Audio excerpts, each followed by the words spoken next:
여기 호수에 마누리까지 가면 안 막히고 1시간 걸려요. 기본으로 국도로 가면.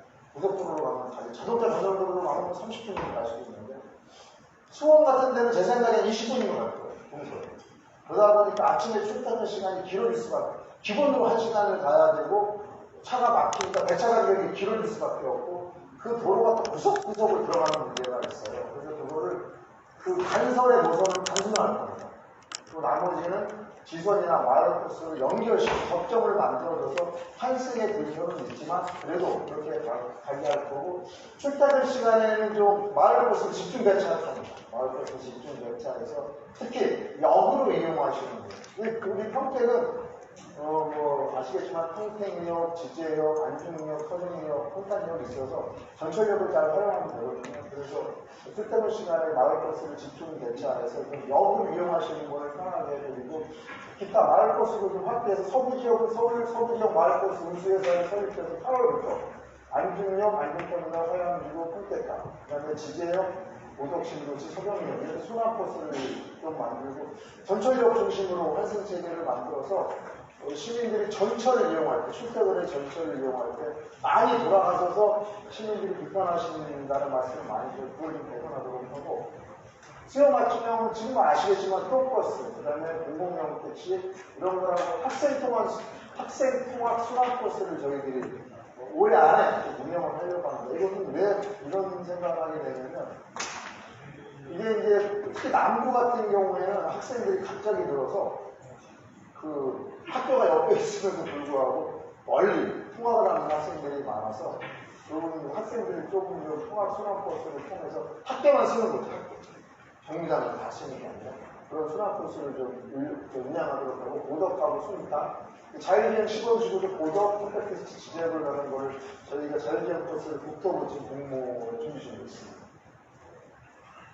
광역 지역 초등학교 이건 이제 그동안 뭐 다 아시는 겁니다.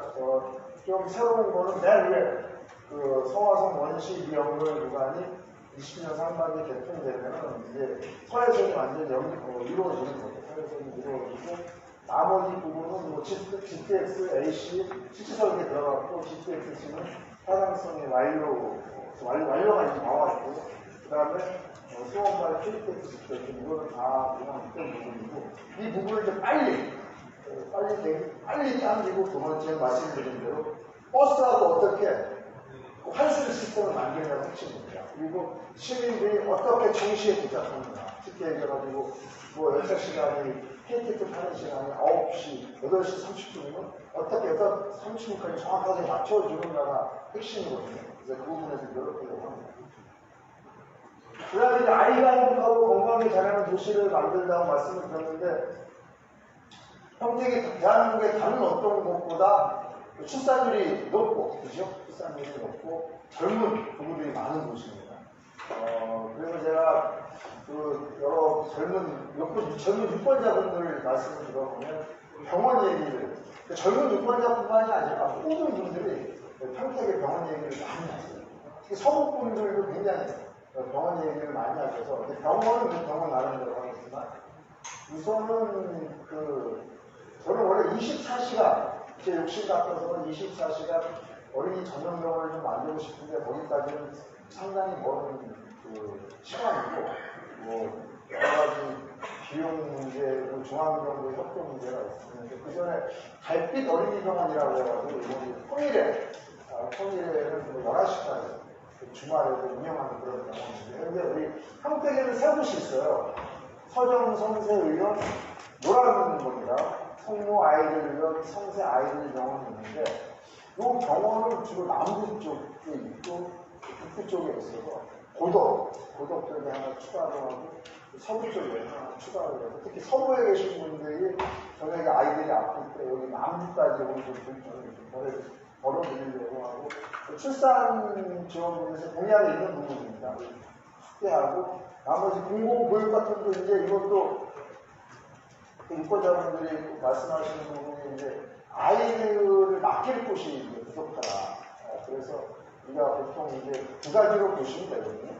학교에서 하는 건 보통 이제 늘봄이라고 얘기해서 늘봄 같은 경우는 방과 후에 학교에서 선생님들이 선생님들이라는 프로그램으로 학생들이 집중하는데 그 부분에 좀 집중적으로 높여달라는 말씀을 많이 하면서 그 부분도 교육청하고 협의를 통해서 뭐 가능하면 선택 예산 지원이 가능할지는 모르겠는데 그 부분을 좀 확대시켜서 집중적으로 높이는 부분을 하고 나머지 우리 다 함께 돌봄센터나 지역아동 센터 같은 경우는 예산 지원을 좀 많이 해서 거기 있는 아이들이 있으면서 부모님들이 조금 아이들을 맡길 때 편하게 맡기고 거기에서 그 시간에 이제 아동 다 함께 돌봄센터나 지역아동센터에 있는 우리 아이들이 조금 질 좋고 좀 편안한 그런 환경에서 좀 케어 돌봄을 받을 수 있는 환경을 만들도록 하고 긴급 야간 돌봄도 단계적으로 확대를 해서 갑자기 저희가 맞벌이 부시잖아요. 저녁에 갑자기 아기를 맡길 일이 있으면 좀 편하게 맡을 수 있도록 저희들이 추가로 또 20개도 추가 지원 계획을 갖고 있습니다. 그 다음에 교육 얘기를 굉장히 많이 하셔서 여기 사실은 교육이 여러 가지가 있는데 우선은 제가 할 수 있는 거는 진로진학 상담센터에 대한 평택이 수도권에서 상당히 외곽이어서 학부모님들이 진로진학에 대한 정보 요구는 많은데 그 정보를 해소하기가 쉽지 않더라고요. 여기서 평택에서 서울이나 수도까지 가는 게 굉장히 어렵다고 말씀하셔서 진로진학 상담센터를 권역별로 하나씩 하려고 합니다. 평택에 우선은 북부에는 송담 출장소 인근에 시설을 만들고 평택에는 창의체육교육센터가 있는데 지금 평택대에 있는데 이것도 위치를 좀 시민들 말씀을 들어봐서 위치가 좋고 서구는 서구 청소년센터로 해서 맞춤형 진로진학 상담을 하고 전문 상담, 우수한 인력을 배치하려고 해요. 그래서 거기서 상담을 받아본 부모님들이, 학부모님들이 평택시 진로진학 상담센터 같더니 굉장히 그 상담하는 내용도 좋고 정보도 정확하더라고요. 원정부 예산이 들더라도 그 부분을 꼭 해서 우리 부모님들께서 진로진학에 대한 정보 부족 때문에 뭐 불편을 느낀다거나 다른 도시로 가는 그런 문제는 없애도록 하고 학교사회도 이제 교육청과 협력방을 통해서 안민석 교육감님하고 협력방을 통해서 브레인시티 고속 처리하고 선도학교 같은 경우는 이제 평택국제학교, 성남대, 평택특수학교를 저희들이 지속 기반 학교사하고 수행하도록 하겠습니다. 굉장히 관심을 갖고 있는 부분이 도서관입니다. 지금은 도서관이 과거에는 뭐 열람실 가서 공부하는 길이었는데 지금 문화 공간, 시민들이 문화 욕구를 해소하고 거기서 만나서 커뮤니티 역할을 많이 하는 곳이어서 지금 만들어지는 거에 좀 하고 가능하면 북부 쪽에도 거점 도서관을 하나 더 생각하고 있습니다. 북부 쪽에도 거점 도서관이 좀 필요하다는 생각을 해서 그러니까 지금 적어도 배달이 도서관 쪽에 그 다음에 우리 서부 서부 하얀지구에 이런 거점 도서관을 하나 더 해야하는 그런 생각을 갖고 있습니다. 사실은 이제 다 느끼시겠지만 시민들이 그런 얘기 말씀하시잖아요. 평택은 갈 데가 없다. 내가 돈을 쓰고 싶어도 쓸 수가 없다는 얘기를 많이 하시고, 저는 이제 그 생각을 하고 많이 느끼고 있는데. 그래서 메모리얼 랜드마크 문화재들은 이거는 오늘 알파타냐코 부사부 회계 뉴스도 나왔는데, 알파타냐코에서 한박산 공원에서 평택 시청, 그 다음에 아트센터까지 이렇게 돌아가서 연결되는 문화재들을 좀 만들어서, 외국에서 뭐 오시거나, 아트센터로 평택시 유해분들이 오시면, 평택에 좀 랜드마크로 와서, 우리 외국 같은데 거기 도시에 가면 많이 보잖아요. 이렇게 딱 가면 나무도 멋있게 떨어져있고, 주변에 산가도 잘 펼쳐서 거기서 차도 한잔하고, 얼마나 멋있습니까? 그래서 그걸 하나 좀 만들려고 지금 우리 담당 부서에서 하고 있고, 국립국악원을 평택군을 유치하려고 합니다. 그리고 여기는 어디냐면, 우리 평택고 관광지에 유치하려고 합니다. 왜냐면 평택고를 잘 아시겠지만, 거기에는 기존에 뭐 지역의 선생님, 기념관도 있고, 거기 또 미술관도 있고 해서 그런 인프라가 확실하고, 이거는 유리한 점이 뭐냐면 저희는 다 돼 있거든요. 땅도 있고 건물도 있어서 그거를 이제 우리 문화체육관광부에서 확정만 해주시면 이게 운영은 거기서 중앙정부에서 하거든요. 우리는 땅과 건물을 제공하고 운영 중앙정부에서 평택 국립과학원 평택공원을 위치해서 그쪽은 앞으로 일단 지금 있는 자원을 활용하는 측면에서는 국악적으로 가야 되지 않나 그런 생각을 하고 있고 프로스포츠 구단 유치도 제가 공약으로 넣었는데 이 부분은 평택의 전문분들이 프로스포츠 때문에 수원 많이 가고 서울을 많이 간다고 하시더라고요. 그래서 특히 겨울에 우리 평택은 산이 없어서 그런 좀 여가를 활용하시는 부분이 좀 평택시 대표 축제도 한번 만들어 보려고 합니다. 대표 축제는 어떻게 만들 거냐면 그냥 뭐 우리 최홍영 시장이 생각하는 그런 거 평택시장이 생각하는 대표 축제 그런 게 아니라 대표 축제 추진위원을 구성하면서 여러분들의 의견을 한번 들어볼 겁니다. 연령대별로 지역별로 다 들어봐서 그 전체적으로 의견을 들어보고 거기에 맞춰서 어떤 거를 대표 축제로 해야 될지 어떤 컨셉을 평택의 대표 축제로 해야 될지 그 다음에 대표 축제를 한다면 어떤 시기에 대표 축제를 개최해야 될지 대표 축제를 한다 그러면 한 곳에서만 해야 될까 아니면 뭐 서부 남부 나눠서 해야 될까 아니면 경연제로 해야 될까 이것까지 한번 충분하게 우리 공론화 과정을 거쳐서 거기에 맞춰서 만들어내려고 합니다. 절대 급하게 할 생각은 없습니다. 제가 담당한 바에도 충분히 얘기했거든요. 대표 축제의 결과물이 중요한 게 아니고 대표 축제를 만들어가는 그런 과정이 중요하다. 그런 과정을 통해서 시민들 전체 공감대도 얻고 시민들이 반대하는 분들 의견도 한번 들어보고 여러 가지 그런 과정을 거쳐서 만들어내는 결과물이 중요하기 때문에 시간이 좀 걸리더라도 그런 방식으로 해내도록 하겠습니다. 그 다음에 아름다운 평택의 자연공간 우리 그 지인입장 옥상강단 평택과 안성천을 연결해서 사실 이것은 아시겠지만 친수구역으로 이제 한강유역 관리청에서 친수구역으로 확정되는 그런 문제가 있어서 거기에 맞춰서 해나가도록 하겠습니다. 그리고 체육시설도 가능한 서부, 남부, 북부에 균형적으로 하도록 하겠습니다. 왜냐하면 서부에 있는 분들이 무슨 체육활동하는데 2층 레프트 센터 가서 하라는 것은 굉장히 사실 하지 말라는 말이랑 똑같아서 건강하고 직결되는 부분이나 그렇게 하도록 하고요. 그 다음에 행정진 인프라는 이제 평택시 신청사, 서부출장소, 나머지 우리 여러 가지 그 공공기관이 많이 있는데 저는 공공기관은 앞으로 가능한 개방을 많이 할 겁니다. 저희가 이번에 세계동 같은 경우는 신청사를 많이 지었는데 신청사를 잘 지었거든요. 시민분들이 저한테 그 얘기를 많이 하시더라고요. 제조는 뭐하냐. 도저히 내가 시민들이 못 쓴다는 거예요. 6시간 다 땡겨내죠. 그걸 제가 개방할 거예요. 주말에도 개방하고 근데 우리 공직자들이 안내 안으로 개방하고 지금 고민하고 있습니다. 그러니까 직원들이 시민들이 10시까지 행정복지센터를 이용하시는 직원들이 10시까지 남아있는다는 것은 아니라고 생각해서 그 부분을 지금 평택도시공사에서 시설관리분담팀하고 얘기를 해서 어떻게 해야 될지 고민하고 있습니다. 그래서 앞으로 신청사든지 서부 출장소든지 평택의 아트센터든지 문예가든지 최대한 개방해서 시민들이 편하게 쓸 수 있도록 가능하면 가능할지는 모르겠지만 24시간 365일 최대한 개방하고 그것 때문에 유지보수가 필요하다면 유지보수 예산을 세우는 있어도 그렇게 하도록 하겠습니다. 그런 측면에서 저희가 행정복지센터를 조금 잘 짓는 겁니다. 시민들이 여러 가지 여러분을 이용할 수 있게 하기 위해. 그 다음에 제가 평택시장이 되면서 가장 강조했던 게 시민들하고 소통을 적극적으로 하겠다.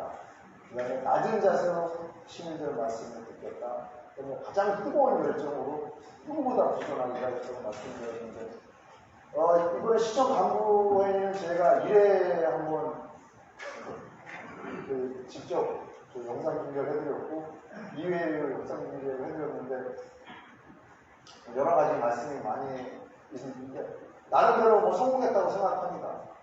1회 영상 중계를 했던 시민분들 저한테 전화하셔서 여러 가지 얘기가 있어서 저 스스로 한번 돌아보는 계기도 됐고 하고 시장 직접 민원 창구를 신설해서 시민들이 민원을 올리면 시장이 좀 챙겨보도록 하고 원스톱 민원 처리 시스템을 어떻게 만들 거냐면, 이제 과거에는 인허가를 들어오면 뭐 여러분 아시겠지만 도시개발 갔다가 산지구석 갔다가 뭐 교통구석 갔다가 연락을 다니다 보면은 뭐 1, 2주 가지 않습니까? 1, 2주. 도시개발 갔다가 산지구석 회의하러 가면 대장님이 안 계시고 한 이틀 있다 오세요.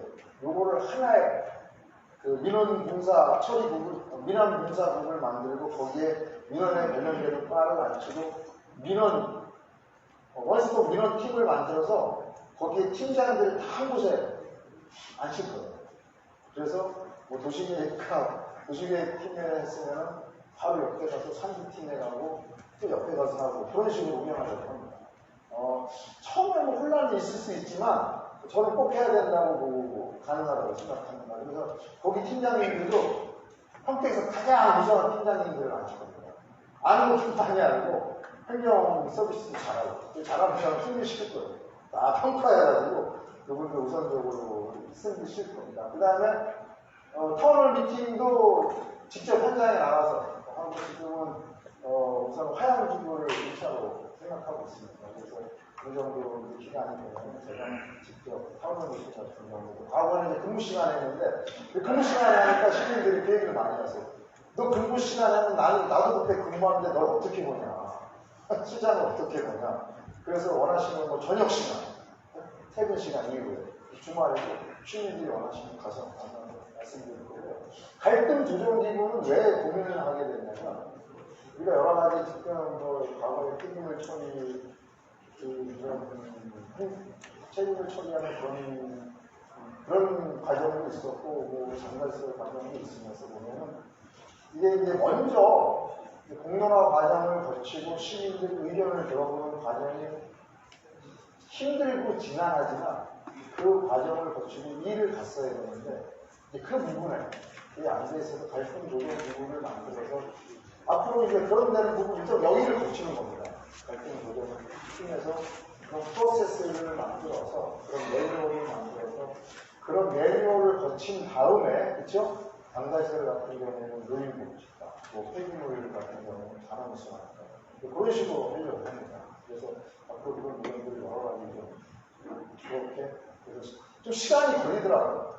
뒷부분은 그러니까 앞부분에 시간이 오래 걸리는 게 저는 맞다고 보거든요. 이해관계를 조정하는 게 더 오래 걸리고 훨씬 지난한 과정이라고 보기 때문에 그렇게 하도록 하겠습니다. 이제 다시 처음으로 돌아왔고요. 네. 뭐 이제 제가 그 민선주기 국회 출범 기자회견을 하면서 아까 말씀드린 대로 함께 성장하고 시민행복한 평택을 만든다는 말씀을 드렸고 저는 우리 언론인들한테 그런 말씀 드리고 싶습니다. 잘못하는 거는 그 시장에 대해서 잘못은 뭐 확실하게 부수적이는 게 맞다고 생각합니다. 그것도 맞다고 생각하고 또 잘하는 거는 잘한다고 칭찬을 격려해 주시는 것도 필요하다고 생각하고 이렇게 하도록 우리 평택시 공직자가 2,500명 정도 되나요? 2,500명이죠? 제가 부시장 때문에 그렇게 안 됐었는데 많이 정도는 늘었네요. 2,440 공직자가 민선 거기에서 평택시장님이 결국 평택시민이 주인이고 평택시민만이 생각하면서 평택시민 행복을 위해서 평택시 발전을 위해서 최선을 다하겠습니다. 고맙습니다. 네, 다음은 시정 현안에 대해서 질의응답의 시간을 갖도록 하겠습니다. 네, 시장님은 단상 앞으로 자리해 주시기 바랍니다. 일로 갑니까? 일로? 단상해 주시기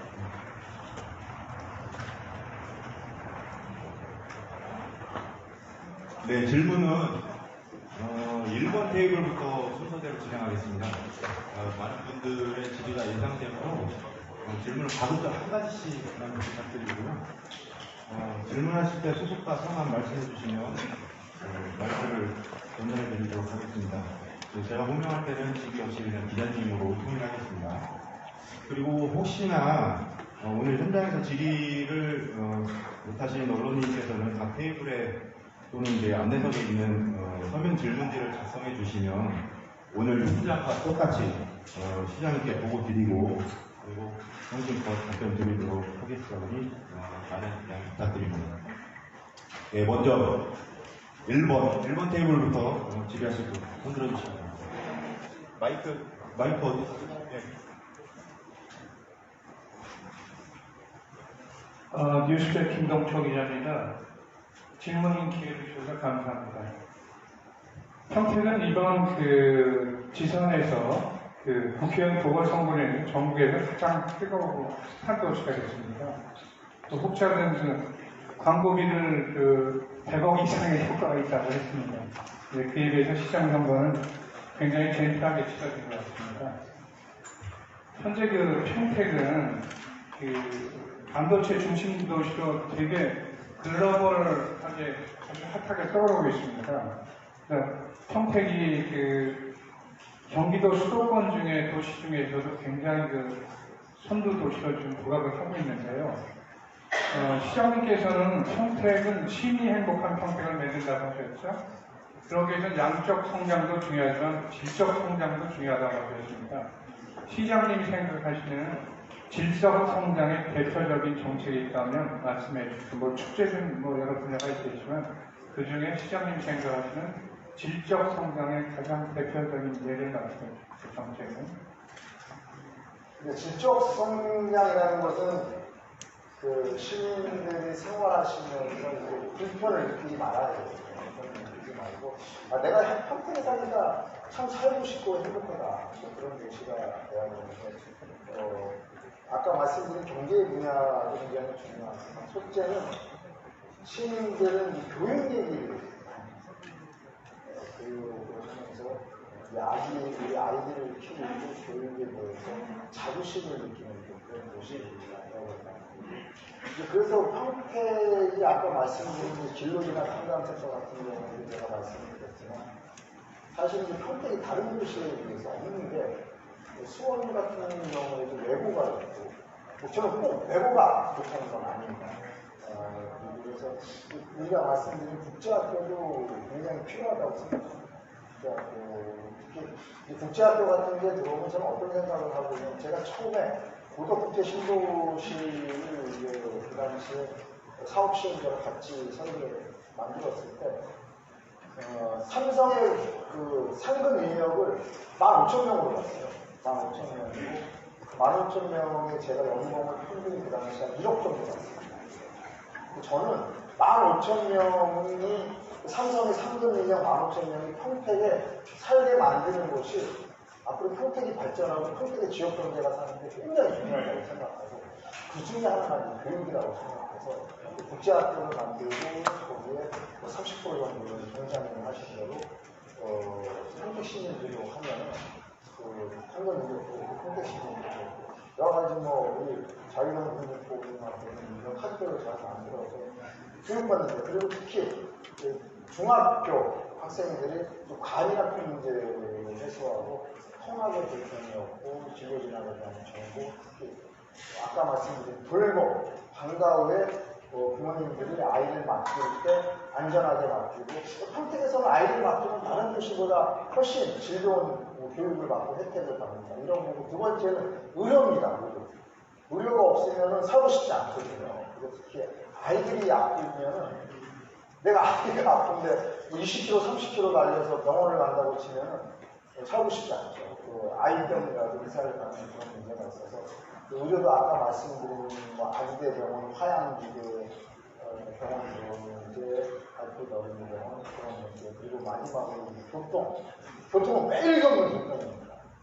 우리가 여기서 지금 저녁에 평택에서 안중까지 30분이면 가는 걸 출퇴근 시간에 차가 막혀서 1시간 20분씩 걸린다고 생각하면 이걸 살고 싶지 않죠.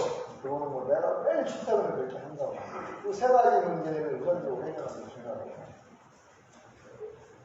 네. 다음 2번 테이블 질문하실 기자님. 네. 강 기자님, 저 마이크 있습니다. 주간 평택 강재현 기자입니다.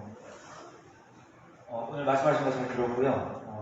그 내용 중에서 신재생 에너지, 바이오 산업, 정부 정책에 맞물려가는 사업들이잖아요.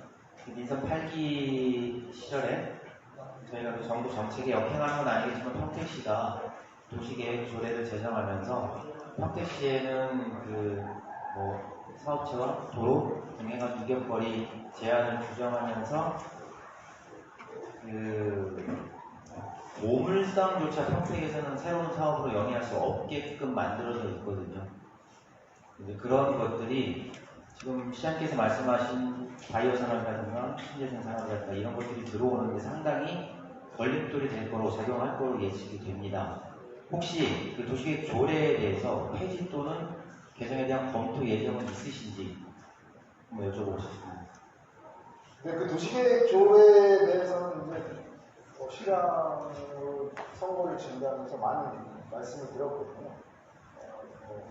아까 말씀하신 그 개발에 제한 그런 부분 말씀을 많이 드렸는데 그 부분에 대해서는 좀 세밀하게 살펴볼 계획을 갖고 있습니다. 정말 그 조례가 이렇게 있는 것이 모든 제도에는 장단점이 있지 않습니까? 그 조례가 유지하고 있는 생기는 공익 그리고 거기서 발생하는 공익 그리고 그 조례로 인해서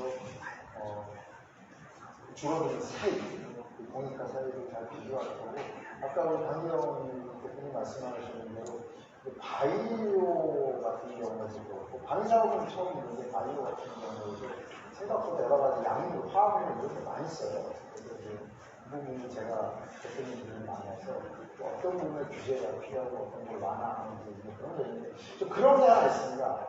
이제 같은 환경 처리 시설이고 같은 환경 같은데 수도권에서는 안 되고 비수도권에 되는 경우가 많았어요. 사실 그거는 좀 이해는 안 되는 거거든요. 수도권 시민들은 그거 하면 안 되고 저쪽 천하면 된다. 그래서 그런 부분을 중점적으로 살펴봐서 계산할 부분은 계산합니다. 네, 3번 테이블 질문하신 기자님. 네, 이상현 기자님. 하부스 이상현 기자입니다. 시장님은 지금까지 경기경제 철구요 성장을 예정하시고 알려져 있습니다. 그만큼 시민들의 기대가 클 것으로 보이는데요. 지역 경제 및 골목 상권 활성화를 위해 기존의 정책에서 지질보한 대안이 있다면 설명 부탁드립니다. 네, 아까 말씀드렸듯이 우선 뭐 지역 경제를 활성화시키고 소상공인들을 잘 하려고 하면 여러 가지 부분이 있지만 가장 중요한 게 재원이다 보니까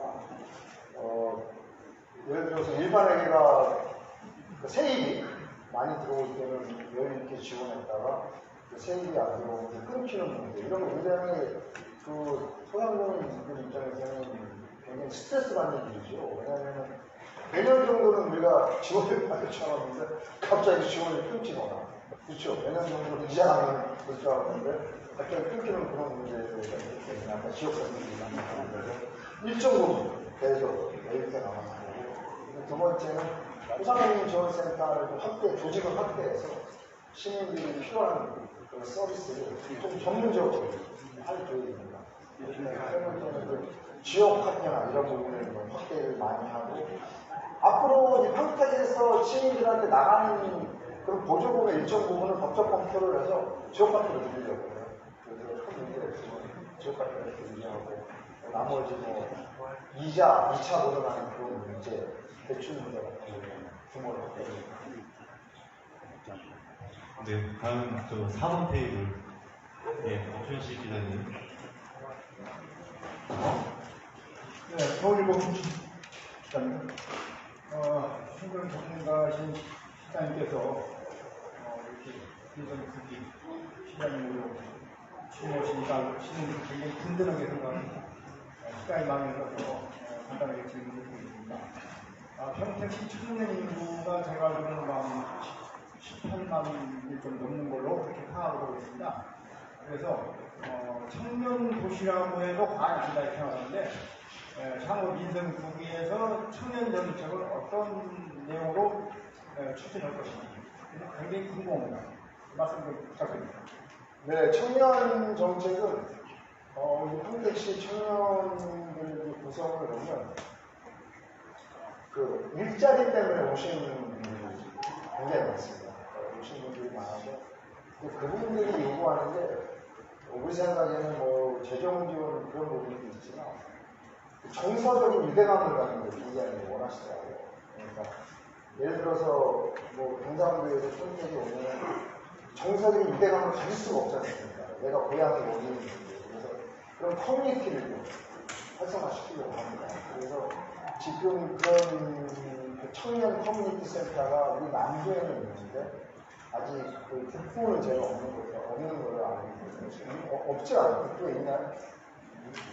예, 그래서 북부를 하나 만들고 또 가능하면 서울도 하나 만들어서 그런 커뮤니티 센터를 만들고 그다음에 두 번째는 이제 그 제가 LHR하고 노력을 해서 청년들 주택을 하고 두 번째는 오시는 분들이 그 우리 청년들이 이제 궁극적으로 중소기업하고 청년들의 문제가 뭐냐면 소득이 제한적인 문제가 있어요. 예를 들어서 대기업 다니시는 청년들하고 중소기업 다니는 청년들의 소득 격차가 심한 문제가 있어서 그런 부분에 대해서는 저희들이 월세나 이런 부분에 월세 지원도 있고 또 보조금 같은 보증금을 받게 되면 이자를 내야 되지 않습니까? 이자 지원 그런 식으로 정책을 하나하나 확대해 나갈 수 있습니다. 네, 다음 5번 테이블에 네, 이일수 기자님. 네, 안녕하십니까. 투데이경제 이일수입니다. 그 작년부터 그 반도체 축소에 따른 그 반도체 관련된 법인 소득세가 굉장히 많이 들어올 걸로 예상이 되고 있는데, 그 경기도 지금 추미애 인수위원회에서는 그 반도체로 인한 법인지방세 몫의 50% 정도를 그 도세와 조세로 이제 공유하고자 하는 그런 주장이 있거든요. 그거에 대한 그 시장님의 전례와 그다음에 그 이유에 대해서 물어보겠습니다. 전례와 뭐요? 그 이유에 대해서 좀 그거는 아직 그 인수위 때는 이제 그런 논의가 있었는데 지금 도에서 공식적으로 뭐 지사님께서 발표하신 거는 제가 없는 걸로 알고 있고요. 그 문제는 우리 지사님하고 시장님수 간담회를 통해서 저는 어느 정도 좀 합리적인 방향으로 개선이 되리라고 생각합니다. 그게 법 자체를 개정하는 문제는 상당히 부담되는 문제이기도 하고 해서 뭐 지사님께서 공식적으로 뭐 말씀을 하시면 제가 입장을 발표하는 게 맞는데 공식적으로 발표도 안 하는데 평택시장이 거기서 뭐 이렇게 저렇게 얘기하는 건 아직 시기적으로 적당하지 않은 것 같고요. 제 생각에는 합리적으로 그 방향이 좀 개선되리라고 생각하고 그렇게 기대하고 있습니다.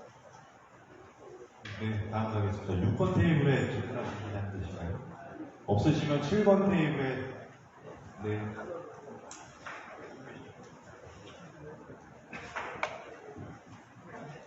이플레저널 김철수입니다. 기자님께서는 오랜 기간 임명직 공무원 생활을 해오셨고 이번에 처음 선출직으로 이제 당선이 되셨는데 시정을 바라보시는 눈높이라든가 눈의 넓이가 시각의 넓이가 달라진 점이 있는지 궁금하고요. 갈등조정위원회를 이제 만드시겠다고 하셨는데 갈등조정위원회가 또 다른 갈등을 양산할 수 있다는 생각을 안 해보시는지에 대한 의견을 좀 여쭙고 싶습니다. 첫 번째 질문은 뭐예요?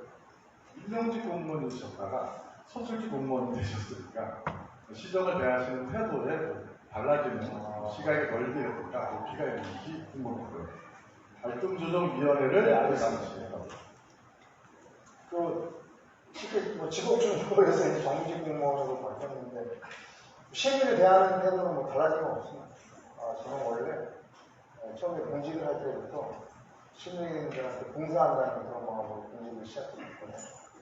그래서 공직생활 30년 동안 누구보다 적극적으로, 누구보다 현장에서, 누구보다 시민 편에서 일해왔다고 자부하는 사람입니다. 그렇기 때문에 달라진 건 없고 뭐 지금 공직자 정직 공무원으로 되는데 무슨 일을 하는 데 있어서 펄을 계산하지 않습니다.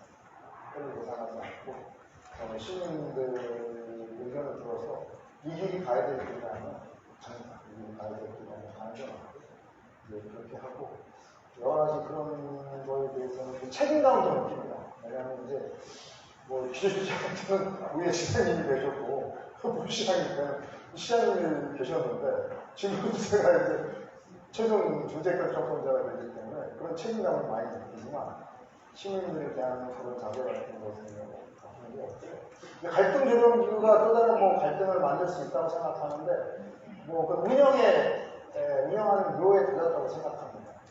근데 저는 말씀드린 대로 그런 매뉴얼, 그런 전문가가 우리 조직에 있어야 된다고 생각합니다. 그냥 모든 우리 쉽게 영어로 리뷰 시설이라고 꼭 우리한테 필요한데 내 딸한테 내 집기에는 오면 안 돼요. 이게 꼭 필요한 시설인데 근데 그거를 담당 실부, 담당 실과마다 하면은 너무 혼란스러워요. 대처 방식도 틀리고 그때마다 시장이 또 이 문제는 이렇게 대처하고 또 저 문제는 저렇게 대처하고 이런 건 아니라고 봅니다. 그러면 하나의 매뉴얼을 만들고 여러 가지 그런 갈등 유발 시설을 자기라는 것도 많아요. 보시면 연구에 보면 그렇죠? 그런 걸 잘 연구해서 그런 주제에 맞춰서 하나하나 해가다 보면 시민들도 충분히 이해하시라고 봅니다. 그런 게 들어올 때 앞으로 평택시는 어떻게 대응이 나가겠구나 이런 문제에 대해서 그런 우리는 어떤 모습으로 평택시에 의견을 제출하고 요구를 해야겠구나 이제 그런 모습이 되기 때문에 우리 저희 말씀해 주신 대로 새로 갈등을 유발할 수도 있지만 충분히 한번 평택시에서 지자체 최초일 수도 있는데 경기도 때는 그런 게 있었어요. 제가 경기도 지냈잖아요. 갈등 조정 그런 게 있어가지고 그거 충분히 해볼 만하다고 생각합니다. 네, 마지막으로 8번 테이블에서 질의하셨고.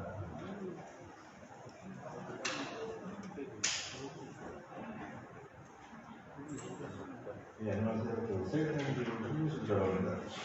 시장님은 전에 한민약품 청소년 바이오를 찾아서 임시관들과 판단해서 이제 현장 목소리도 이제 요청하고 하셨는데, 한국은 이제 인수국의 시민의 바이오산 구성을 위한 보여지는데, 반도체에서 미래의 바이오산을 구성하겠다는 그런 각오를 밝히시고 보이는데, 이 바이오 산업 구성 단순 기업 홍보나 입주 지원에 그치지 않고 R&D 생산 인력 양성 규제 대응에 대해서 어떤 패키지로 지원을 지금 하고 있는 계획이신지 좀 설명을 좀 해주시죠. 바이오 산업 육성에 대해서 어떤 지원 정책이 필요한가고 물어보십니까? R&D나 생산 인력 규제 대응. 규제 대응? 뭐라고? 어떻게 패키지로 R&D하고 지원을 규제 대응? 규제 대응을 해. 규제가 어떻게 대응하냐? 그거 아까 이제 저희 저희 질문하신 거랑 비슷한 부분인데 규제라는 것이 있음으로 인해서 거기에 발생하는 공익이 있죠. 환경을 지켜야 되는 공익. 하지만 또 한편에서는 규제가 있음으로써 경제가 발전할 수 있는 또 다른 공익을 제한하는 그런 문제가 있어서 공익과 공익 간의 비교를 하고 정말 이 규제로 인해서 환경을 보호하는 공익이 크다를 먼저 판단해야 되고 그렇지 않다면은 저희들이 용역이나 연구조사를 통해서 규제 개념의 필요성을 논리를 만들고 그거를 가지고 환경부나 중앙부처에 설득하는 노력을 할 겁니다. 하고 저는 그렇게 생각해요. 이게 규제라는 환경으로 인해서 문제가 생기는 그런 부분은 또 다른 기술로 충분히 그 환경에서 발생하는 문제를 예방할 수도 있다고 생각합니다. 그래서 기술이 우리가 보통 환경에 대한 규제는 환경을 우려함으로 인해 가지고 여러 가지 규제가 생기지만 그 우려하는 부분을 기술적으로 막는 부분을 기술적으로 막을 수 있다는 부분을 쫓아가지 못하거든요. 그래서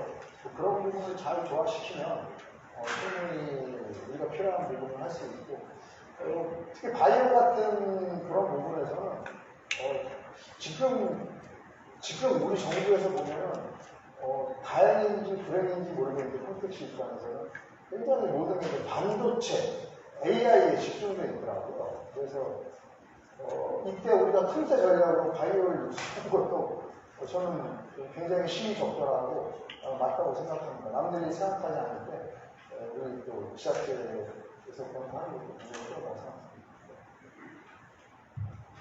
네, 테이블은 이제 마지막까지 다 끝났는데 오늘 현장에서 꼭 질의를 꼭 하셔야 되겠다는 분이 계시면 누구만 받겠습니다. 네, 합니다. 아까까지 숨기시다가 포기하셨는 줄 알았는데. 이데일리 뉴스 강경수 기자입니다. 오늘 설명 잘 들었고요. 시장님 설명대로 계획대로라고 하면 힐링 평택이 될 것 같은 그런 느낌을 받았습니다. 민원인들과 관련해서 가장 이렇게 민원인들이 관심을 가질 만한 부분이 하나 있더라고요. 그 시장 직속 민원 창구. 이거 민원인들이 되게 좋아할 것 같은데요. 한편으로는 운영도 그렇게 쉽지 않을 것 같고, 그래서 지금 진행되고 있는 상황이 어느 정도로 진행되고 있고, 그리고 앞으로 어떻게, 어떤 방법으로 언제부터 시작을 하는지 궁금합니다. 네. 되게 좋은 질문을 하셨는데, 전문적인 질문인데. 그래서 민원을, 우리가 시민들이 민원을 제기하는 방법이 이제 뭐 이런 게 있습니다. 예를 들어서 시 홈페이지에, 우리 홈페이지는 아닌데 보통 시 홈페이지에 뭐 시장에게 바란다. 그렇죠? 이렇게 하는 방법이 있고, 두 번째는 국민신문고 하는 방법이 있는데, 국민신문고는 국민권익위에서 할 때 거기는 딱 민원 처리가 정해져 있어요. 그래서 언제까지 공무원들이 굉장히 관심을 갖고 처리하고, 시장에게 바란다는 그 정도는 아는데, 근데 지금 제가 가만히 생각을 신문자들하고 회의를 해보니까 그 민원이 굉장히 많은데 그걸 평택시장이 다 일일이 보는 게 아니고, 이제 그것도 사실은 어떻게 보면 비효율일 수 있고, 그렇죠?